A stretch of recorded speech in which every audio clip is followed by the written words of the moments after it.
Hello, नमस्कार विद्यार्थी मित्रांनो. प्रकरण 9वे नफा तोटा. स्वाध्याय 9.2. प्रश्न पहिला.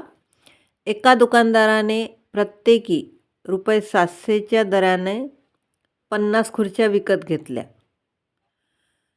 वाहतुकीसाठी त्याने ₹500 खर्च केले. त्याने त्या खुर्च्या प्रत्येकी ₹800च्या दराने विकल्या. तर नफा अथवा तोटा किती? 5,000 नफा, 4,500 नफा, 5,000 तोटा, 4,500 तोटा. 700च्या दराने 50 म्हणजे 700 गुणिले 50, 5 7 35 आणि याच्यावर हे 3 शून्य.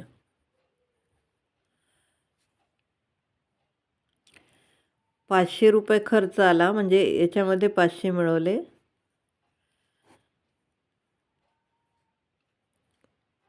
म्हणजे 35,500 रुपये खरेदी किंमत झाली.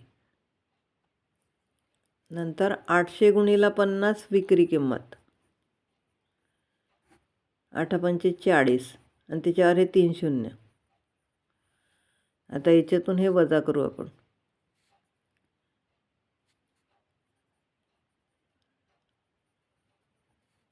शून्य शून्य 5 आणि इथे 4, इथे शून्य. 4,500.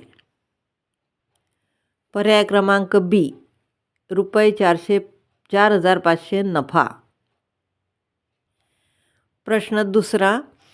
एका फेरीवाल्याने डझनाला ₹100 या दराने आंबे खरेदी केले. म्हणजे 100 रुपयाला 12 आणि प्रत्येकी ₹10च्या दराने ते विकले. त्याला किती नफा झाला?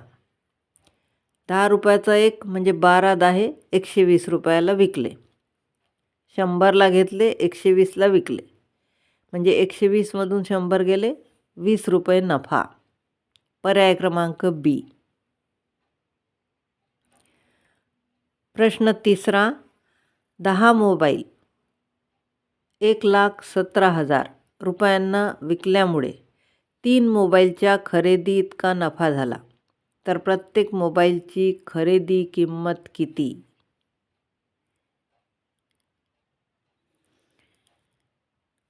खरेदी अधिक नफा बरोबर विक्री. आपल्याला विक्री माहिती आहे.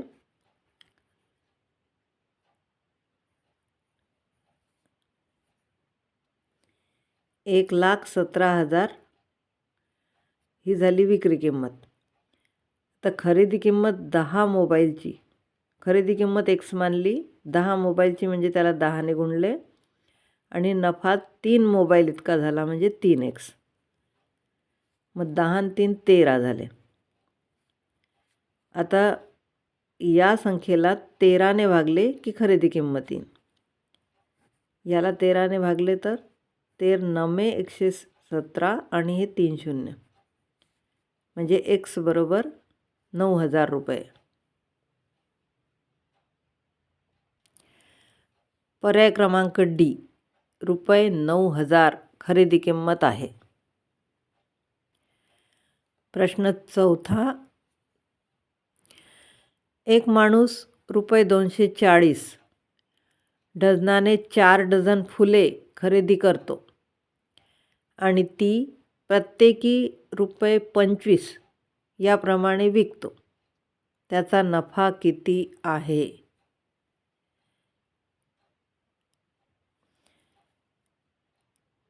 ₹240 एक डझन म्हणजेच 12 फुलं. असे तो 4 डझन घेतो म्हणजे 48 फुलं घेतो. म्हणजे याची खरेदी किंमत होईल 4 शून्य शून्य, 4 चौक 16 आणि 4 दूने 8 आणि 1 9. 960 खरेदी किंमत. आता 25 रुपयाला एक आणि 48 फुलं आहेत ते. 48 गुणिले 25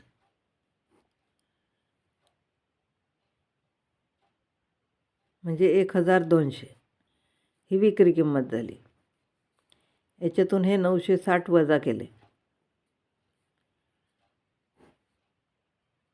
इथे येतात 240. 240 रुपये नफा.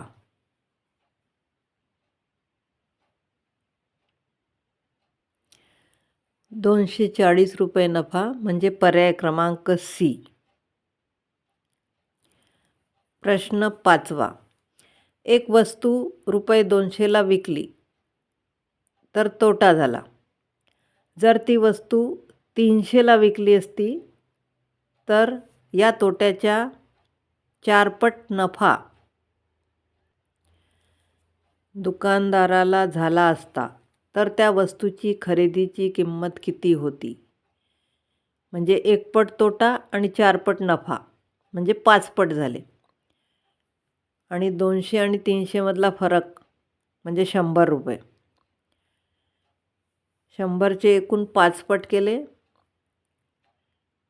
आणि 100चे 5 पट म्हणजे 20. 4 पट नफा आणि 1 पट तोटा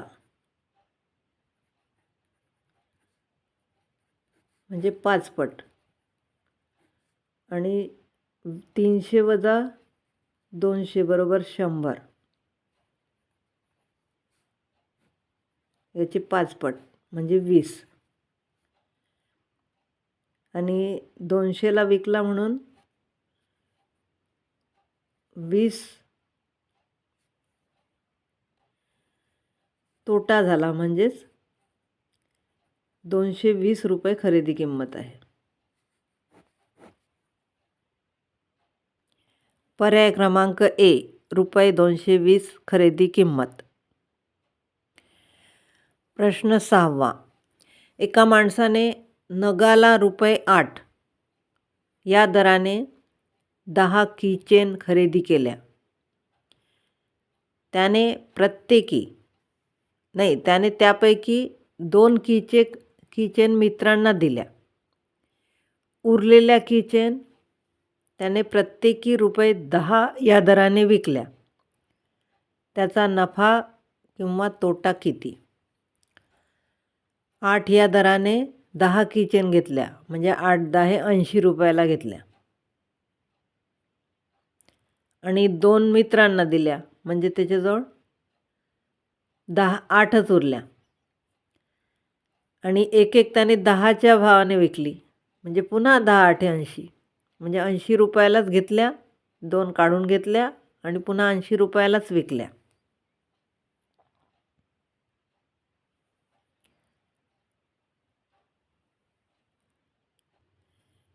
म्हणजे ना नफा ना तोटा. तोटाही झाला नाही, नफाही झाला नाही. पर्याय क्रमांक डी. प्रश्न 7वा. अनुराधाने 2.5 लाखाला घेतलेली गाडी 50,000 रुपये तोट्याने विकून टाकली. तर तिने ती गाडी किती रुपयांना विकली? 2.5 लाखामधून 50,000 गेले तर 2 लाख रुपये. म्हणजे पर्याय क्रमांक बी ₹2 लाखाला विकली. प्रश्न 8वा. एका वस्तूची विक्री किंमत तिच्या खरेदी किंमतीच्या 3/2 पट आहे तर नफा किती? खरेदी किंमत x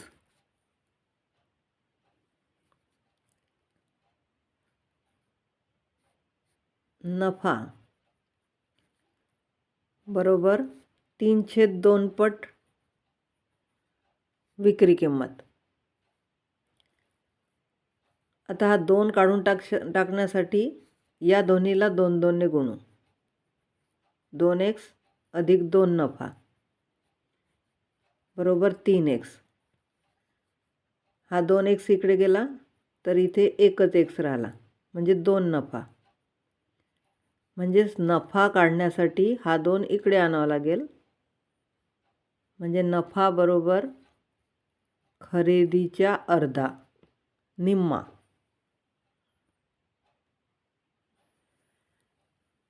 पर्याय क्रमांक सी, खरेदी किमतीच्या निम्मा नफा झाला. माझा व्हिडिओ आवडला असेल तर लाईक करा, शेअर करा, खूप अभ्यास करा आणि सबस्क्राईबही करा. Good bye.